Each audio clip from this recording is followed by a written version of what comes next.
Antes estava tudo diferente, bem diferente. Autoridades esbanjando confiança e colegas fingindo que nada de anormal perturbava a ordem democrática de suas decisões.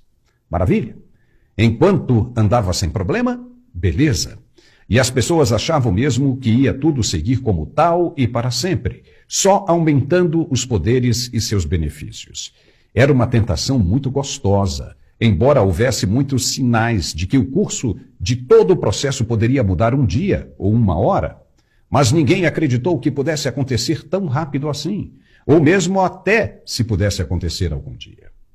Mas o inesperado realmente aconteceu, e agora está todo mundo com cara de cachorro que caiu do caminhão de mudança e ficou para trás perdido no tempo e no espaço. Now what? E agora? O que fazer? É a pergunta que mais se ouve, segundo algumas fontes, na Praça dos Três Poderes. A resposta é dar sinais de que os tempos são outros. Entrou água no chope e o jeito é tentar arrumar a casa ou o prejuízo vai ser incalculável.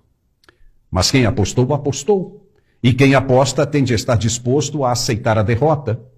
Afinal, um jogo não é composto apenas de vencedores, não. Fazer o quê? Agora é correr atrás e correr muito. Talvez ainda dê tempo de consertar alguma coisa ou pelo menos diminuir esse prejuízo e resgatar a boa imagem que o Supremo tinha no passado, antes de se tornar uma instituição com viés político. E foi com essa ideia em mente que ministros, antes ocultos e imperceptíveis, aos atos apontados agora como irregulares, decidiram convencer o relator e causador de toda essa bagunça a encerrar inquéritos que não deveriam estar mais existindo. A ideia inicial pode ter sido boa, de manter uma faca afiada no pescoço de qualquer adversário, para que esse não se colocasse diante dos interesses do sistema. Era uma ideia que parecia funcionar bem. Iria durar o tempo que fosse necessário, quem sabe para sempre. Mas deu ruim, e agora entra em cena o plano B, ou C, ou D, ou o alfabeto inteiro, sei lá. Que vai dar merda e grande, ninguém mais tem dúvida. A divulgação dos materiais já mostra irregularidades incontestáveis. E ainda prometem sacudir essa república muito mais. Quem supostamente está envolvido deve saber o que fez e tremer ao pensar sobre o que ainda vem por aí. Portanto, o negócio é tentar um acordo já, para que pelo menos possam dormir durante a noite. O ministro denunciado tem uma suspeita de quem poderia ter vazado essa documentação com revelações importantes e criminosas.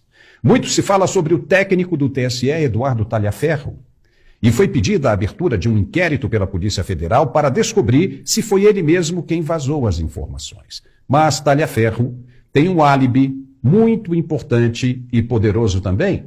Se for verdade mesmo, será muito difícil provar que foi ele o culpado pelo vazamento. Talhaferro disse que o telefone dele foi apreendido pela Polícia Civil em São Paulo, em uma delegacia, passou um bom tempo com os agentes e depois foi devolvido em outra delegacia. Como saber que não foi um agente de polícia quem vazou depois de ter acesso ao material que recebeu? E até mesmo descobrir quem teria feito isso dentro da Polícia Civil seria uma tarefa quase que impossível. Agora, se identificado o agente responsável, tendo em vista que tenha saído realmente de dentro da Polícia Civil, como entender que o ato foi uma irregularidade? Sendo que o trabalho da polícia é justamente esse, de identificar e combater o que está errado, fora da lei.